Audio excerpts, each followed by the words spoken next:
Hello, everyone. I've been noticing in your writing a lot of errors that are happening are because of comma use. So today we're going to be talking about when and when not to use commas. Some of you are using commas too much, and some of you are forgetting to put in commas where they need to be.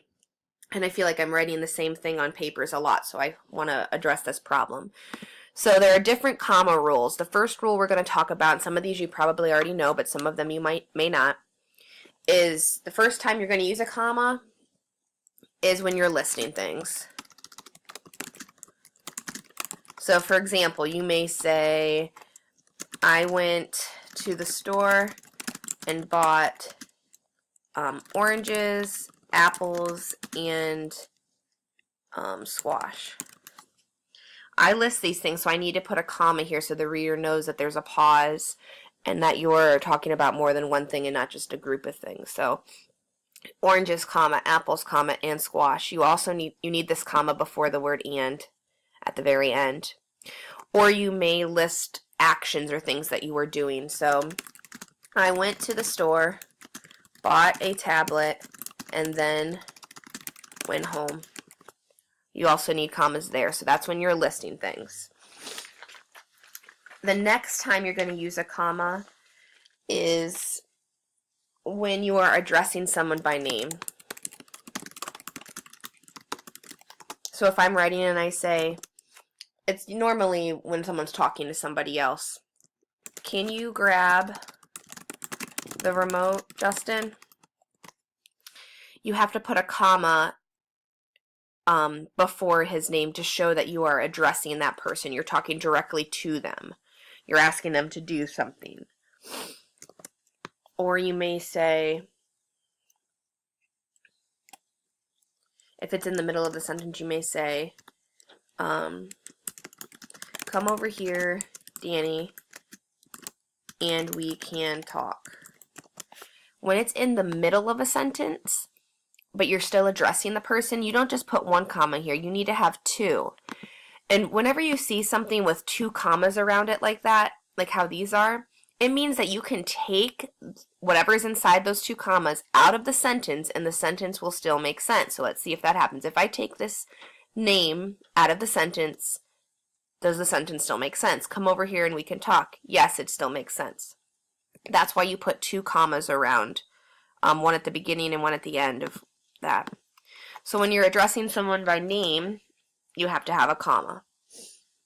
Next one, this is the major one we're having difficulty with. When a conjunction separates two complete sentences. When there's a complete sentence, it's called an independent clause because it could be independent. It could sit by itself and be a complete sentence. So let's look at that. Oops. So if I wrote, let's see, she went to the store and she bought cookies. She went to the store is a full sentence. She bought cookies is a full sentence.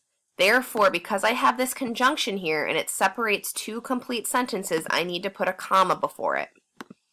But if I wrote she went to the store and bought cookies, she went to the store is an independent clause. It is a full sentence.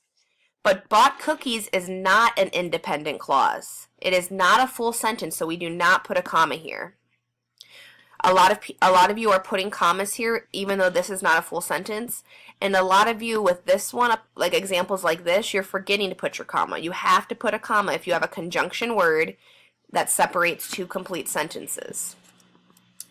The other conjunctions, remember they spell out fanboys. So we have for, and, nor, but, or, yet, so. So let's give another example with a different conjunction. She decided to buy cupcakes. So, wait. She decided to buy cupcakes, but they sold out. She decided to buy cupcakes is an independent clause. It's a full sentence, and they sold out is a full sentence, and but is a conjunction word, so you need a comma here. I think that's good for that one. So when a conjunction separates two complete sentences. You also need a comma before a quote. You guys know that one. If you say, I said, and then you put a quote here, you have to have that comma. Or if you're talking about characters in a story, Joe greedily snapped, go away. This is mine. So anytime, like if someone's about to say something, or if you're quoting something from a book, you always need that comma. All right, another example when you need a comma is after transition words or phrases. So you guys know this one. First, you need a comma. Next. That is only when these words are at the beginning of a sentence. So just because you write the word first doesn't mean you need a comma after it. So if I said, she was first in line, I don't need a comma after first just because it's the word first. The reason you need a comma after these is because they're at the beginning of a sentence. So, for example, the very first word in a sentence. So if I said the first thing is, first is not the first word in the sentence, so I don't need a comma here. The first thing is, that doesn't make sense.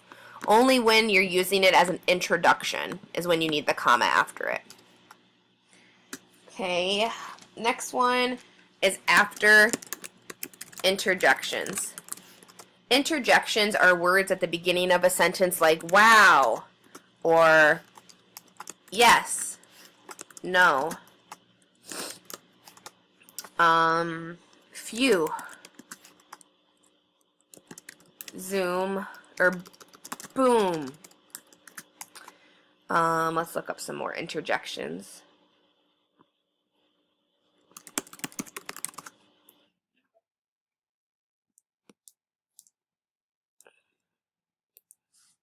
If it'll load. Like, yeah, if somebody stubs their toe or something, so. Oh, what a nice view. Eek, it moved. Yikes, my mother's home. Ooh, what a lovely dress. All these beginnings, they need to have a comma after them if they're part of the next sentence. Well's a good one.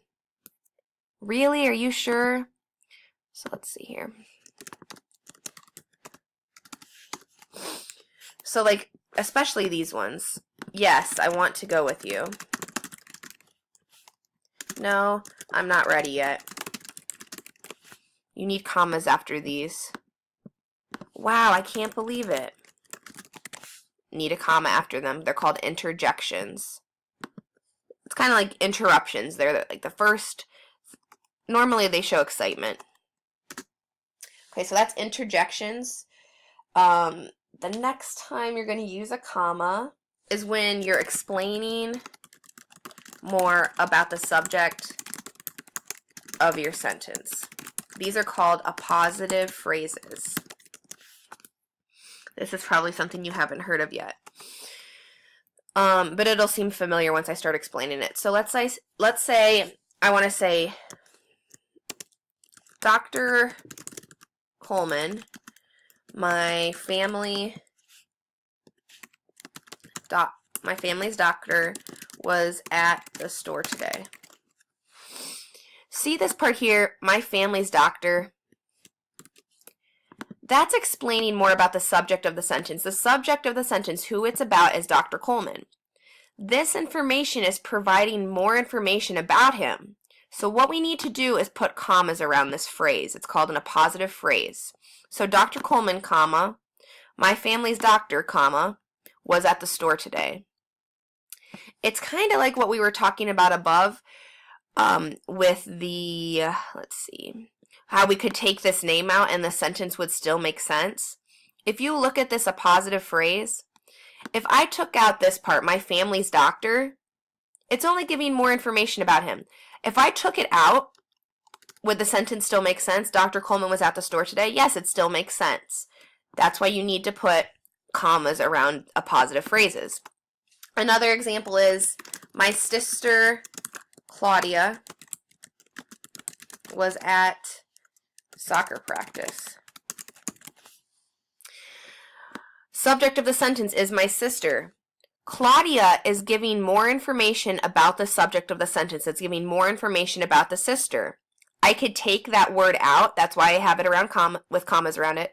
I could take that word out and the sentence would still make sense. Okay, let's give another example.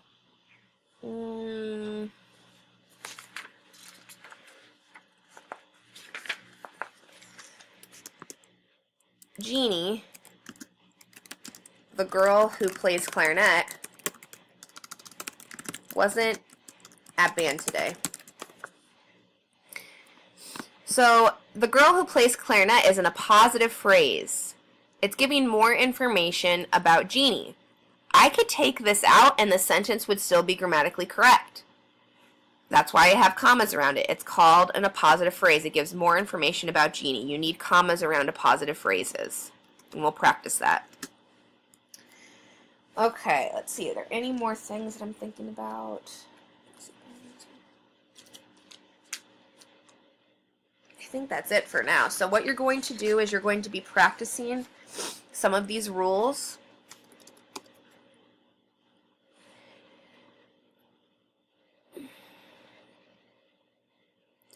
Remember, do not use a comma for these conjunctions if it's not two complete sentences.